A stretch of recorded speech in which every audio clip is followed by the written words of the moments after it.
Assalamu alaikum sevgili seyircilerimiz. Seferde haberler vakti bugün programımızda. Parom geçti yük maşinalar için kapalı. Kırım köpründe birinci furalar geçtiler. Beyaz merametlik çiçekler Tezlevde reaksiya balalar tedavilenuvine para topladı. Karaman'ın adı yaş çempionlarga belli. Yaltada Amithan Sultan hatırasına bağışlanған boks turniri yekünlendi.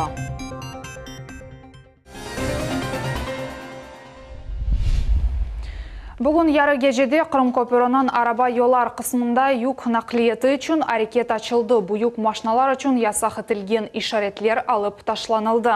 Demek endi hiçbir sınır yok ve parom geçidinde devamlı vakit beklegen olmayacak. Tafsilatlar Nevbeteki levhamızda. Көпірде әрші языр, әрекет açılığına bir hacdaha halağır, yük taşıған машиналарының айдавчылары Қырымға кетмеге азырланалар. Енді ярымаява себебінен саатларнен кемерде есе суткаларнен беклемеге керек olmayacak. На пароме, конечно, времени много уходило. Просто там вот эта суета большая. И в 20 тысяч паром. Хоть пустой, хоть груженный, 20 тысяч. Все-таки это... Ну как, если штормового нету, то там побыстрее. А если штормовое, там и сутки стояли, и полтора, и двое суток стояли. Конечно, на мосту будет получше.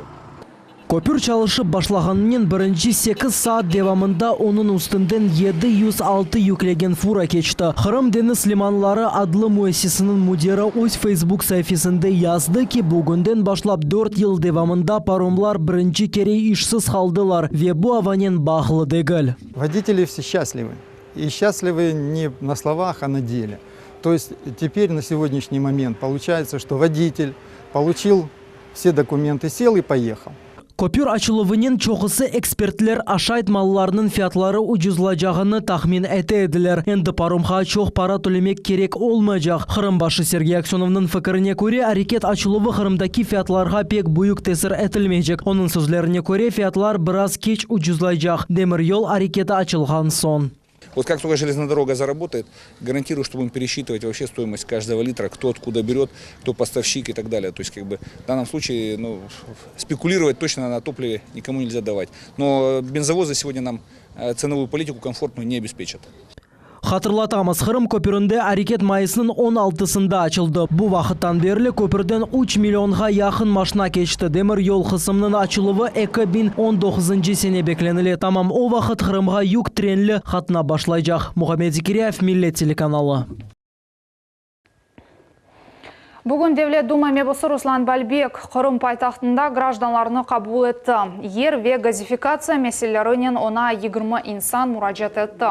Onların arasında Gurzuf narazılıq meydanının iştirakçısı Eldar Kurbedinov. Mütehassıslar teritoriyanın topa syomkasını keçirdiler ve anda 20 eka damartı qat ettiler dey erkek. 2015 senesi Bereket adlı kahvehanede çıkış komissiya oturuştu. Anda narazılıq meydanının iştirakçıları elektron cedvel boyunca arizalarını berdiler. Biraz vakittan son topasiyomka malumatını deniştirilgeni ve bu teritoriyanın işde bağlı olmayan insanların koşma arizaları kırsetilgeni belli oldu. Соседка Асанова Гульнар, где имеет домовладение, соответственно, подтвержденное техническим паспортом. Однако Татарисов построил на ее участке, ну, во всяком случае, на ее территории, через полгода после подачи заявления. Bir müracaat boyunca taraflı anlatma verildi ve illerinde onların çözülmesinde yardım gösterilecek. Сейчас Госкомнадзор совместно с администрацией города Ялты и правоохранительными органами будет каждый сигнал отслеживать, проверять. И если будут выявлены такие вот мертвые души или люди, которые не имеют никакого отношения к данным полянам протеста, вот в данном случае, конечно же, каждый вопрос будет тщательно, внимательно изучен и, конечно же, будет дана правовая оценка по каждому сигналу, по каждому обращению о возможных злоупотреблениях. Алуштада Судақ yolunda деміржі қою янындаки қысым темірден сон ашылды. Трассаны Қырым ел басшысы Сергей Аксенов тешкерді деп хабаратты Назирлер Шурасының матбуат қызметі. Қырым автодор идаресінде yolының 3 километріні тәртіпке кетірмек үшін тек 2 авто керек oldu. Бежірілген ішлерінің фияты 39 миллион рублені тешкілетті. Сергей Аксенов yol қызметшілеріне тешікүр білдірді. Оның фікіріне көре, бұл қысым ашылығы жемиет ве енгіл нақлиетіне yol açacak, әмде яқында açылған балабақшасына балалар еткізілежек. Ахмеджит мерkezінің реконструкциясы сонуна келе тыш қызметші қаве-хане янында қылдырым ташыны төшіп бұтырды. Тәсілатлар ақта мұхбиріміз Энвер Аблязиз тариф етежек. Новая тротуарная плитка вместо дыры грязи, аккуратные дворики и удобная пешеходная зона. Реконструкция на улице Пушкина в самом разгаре. Рабочие уже открыли проход на участке около центрального ЗАГСа и справляются с поставленной задачей быстрее, чем ожидалось.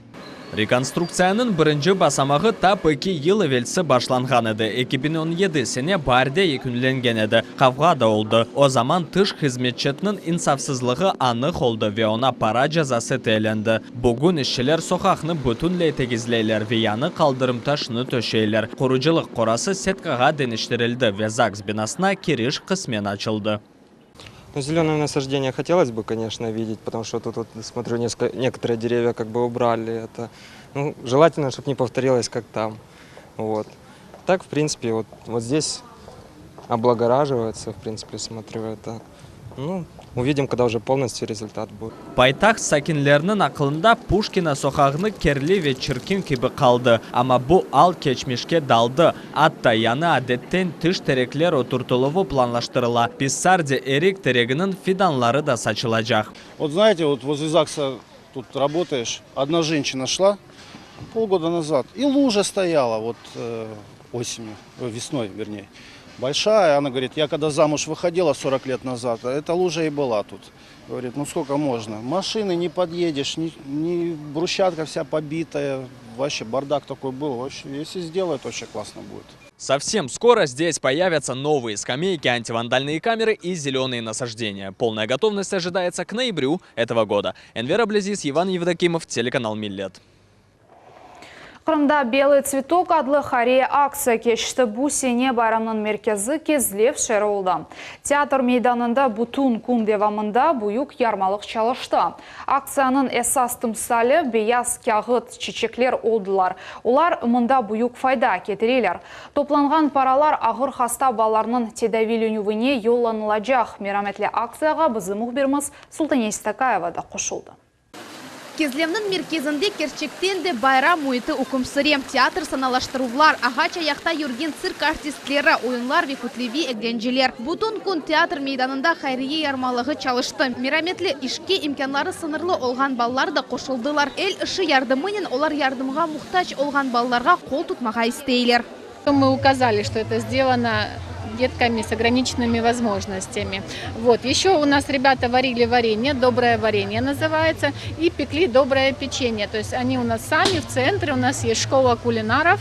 Талибилерді фаал сүретті инкишаф етелер, олар өзлері чоқ ел-япма шейлер яраттылар. Әмді акцияның ең эсас тимсалыны ұнытмадылар. Қолмен ясалған пападиелер, гүллер, ләлелер ве занбақлар. Олар ер-ерде. Тезбит етілген фият yok. Не қадар істесе, инсан о қадар пара бере. В прошлом году было собрано 700 тысяч. Я думаю, что Евпатория соберет еще больше. И дай Бог, чтобы у нас, как говорится, никогда не было вот таких проблем. И мы будем стараться помогать друг другу. Белый цветок акциясы да кечкен асырда Чар Романовлар айлесі ярдымынен кечіріліп башланды. Чечеклер көні Русияның бутон шәрлерінде өткерілді. Шымды бұ анелер ғайрыдан тікленіле ве мақсус статус қазанмақта. Цель воспитательная больше всего. Мы рассчитываем на то, что дети, которые пришли со своими дедушками, бабушками, с родителями и поучаствовали в этой акции, помогли другому ребенку. Они будут идти по жизни с открытым, добрым сердцем. И мы все вместе, да, вот, будем жить в этой стране и знать, что если, не дай бог, с нами что-то случится, что найдутся люди, которые подставят плечо и помогут нам. Ел-елдан иштиракчилерінің сайысы арта. Ве бұ тек гонулелер дегіл. Очень приятно участвовать в благотворительной акции, приятно делать добро детям. прививаем их к добру. Кырым сәкинлері хайрие ишлеріні япа білелер. Да акция башланмаздан эвел иш адамлары Одешов исапха 400 000 рублей кечірділер. Благодаря вот таким мероприятиям продолжается добрая традиция благотворительности. Это особенно детишки, которые делали вот эти все подарки, и каждый внес частичку себя в это большое доброе дело. Эпосы топланган паралар мираметлі ишлерге йолланылачак. Хаста балаларының әжеле суретте пайта хастаханелеріне еткізмек үшін авиабилетлер сатын алынacak. Султани Истакаева, Иван Евдокимов, Миллет үшін. Хореографик ансамбль или ижра етілген жошқун қайтарма. Бұ серджелер үшін бойле дихат да зейде керек. Ахмеджиттеки қартлар ревенін 36 сәкіні әрбір мұсаферге пек хованалар. Біздер қартларын сая едік, қолларын ешін ала едік. Алдымыздан қартлар өтіп кеткенде сұмкаларын ала едік, шығып. Енді шында ой жоқ, яшылар қартларға үрінет кеткен. Ана шында сондай. Не айтсаң, олар өзлерін шайтты. Қатайған сайтын белаға оғырай бересін. Не үшін ойлайсыз? Я қарт болғансын, жүріп болмайсын, хасталанасың, шиетесін. Шайтып келіп біздерін яраштырып, білерін қуандырған үшін сау болыңыз. Бүгін балалар келді, ақш етіп концерт берділер. Сау болсынлар келгенлер, сіздер де сау болыңыз. Бүгін сәкенлерге да бір керек хатырлата. Қартларыны үрмет етмек ве оларға ярдым етмек керек. Бүгін жематымыз ве айралда яш неселіміз үшін пек мұйым. Бүгін біз келдіміз мұнда, чтоб битал харбаларны и биталлерны хундармага. Мы выступали, чтобы дедушкам и бабушкам было хорошо, чтобы у них настроение поднялось. Мы сегодня пришли, чтобы было интересно биташкам и харбабашкам и весело. Қартларға бұ күні чоқча дихат ве вақыт айырмақ керек. Олардан ал хатыр сорамақ, насыл меселелері олғаны илемер қыланмақ, ярдым теклиф етмек. Олар үшін НСС қонушу. Акимиет векелері тарафындан айырылған дихат хусусан хош келе. Хартлар-Иви – это то место, где наши старики, может быть, недостаточно полно ощущают внимание, уважение к себе, той теплоты необходимой, которую они могли бы получить в семье. Каждый из нас обязан, неважно кто на какой позиции находится, какой социальный статус имеет, естественно, сделать все, чтобы им было теплее, им было уютнее. Сегодня День пожилого человека отмечают по всему миру. Бытует мнение, что старость – это золотое время. Осень, как известно, тоже золотая пора. Поэтому было принято решение выделить пожилым людям специальный день в самый разгар осени. София Шукурова, Иван Евдокимов, телеканал Миллет. Орақ тою яда берекет байрамы. Ахмеджите караймлер ос мили куз байрамыны қайт еттілер. Кенасада кезінді емішлер жылуы мили емеклер конкурсы ве карайым береклері пішілігінің мастер-класслары. Адетінже бұл вақияны бір ел девамында беклейлер, сонра бұтын жематнен қайт еттілер. Соңқы әліні жедвелге алынуының малюматына көре, бұтын дүнияда оларының сайысы 2000 инсаны тешкіл еті. Халқының сайысы аз олғанна бақмадан ел-елдан келген мұсафірлерінің сайысы арта. Бұл сене Қырымны Санкт-Петербургның беккілері зиярет еттілер. Надо сказать, что мы постепенно растворяемся среди окружающих народов. Нас становится все меньше и меньше. И это ставит перед нами очень сложную задачу, как привить нашу культуру, как ее передать нашим детям и правнукам. Тедбір қарайым кенасының азбарында олып кешті. Бина чоқ вақыт мұқадес ер оларақ чалышмайды. Шындық вақытта оның ішінде реставрацион ишлер алы барыла. Кенасының тышқы көрініші тертіпке кетірілді. Келечек вақытта ішкі ишлер башланacak. Ачылымдан соң бина емде ибадетхане оларақ чалышacak. Сейчас это будет комплекс, в котором люди могут прийти помолиться Богу. И точно так же здесь планируется музей. Открытие музея, в котором будут уже собраны за все века достояния народа. Ахмеджите Таврида меркези музейінде бірден экі сергі ашылды. Илк сефер Қырымда Санкт-Петербург тарих музейінің экспонатлары тақдим етілді. Емде серджілерінің диққатына беле ресам Гуго Шауфлерінің әсерлері нұмайыш етілді. Тәфсілатлар бізім левхамызна. Русия императорына фарфор кетіргенлер Қырым ярымадасына ilk sefer тақдим етілген серги бойлы адлана. Жам түбінде 18 асырының сонуна 19 асырының башына айыт экспонатлар ерлеші. Чарлық азбарына айыт эшялар. О деверде 5 уста яратқан эсерлер ерлі ве четелге тақсим етілді. Ве бұна бақмадан бүгінгі күнге етіп келген әрбір иш қиметсіздір. Сегодня для нас, для всех, для крымчан открывается возможность познакомиться с этим удивительным, воздушным таким вот видом искусства, да, прикладного искусства, познакомиться, так сказать, с его традициями. 109 нұсқа Санкт-Петербург шерінің тарих музейінден кетірілді. Бұл әлбетте топламның тек бір қысмыдыр. Сергенің ғұрыры ән әрте яратылған экспонат Мейсен фарфор мануфактурнаның тарелкасы. О 1730 сенелерге айыт.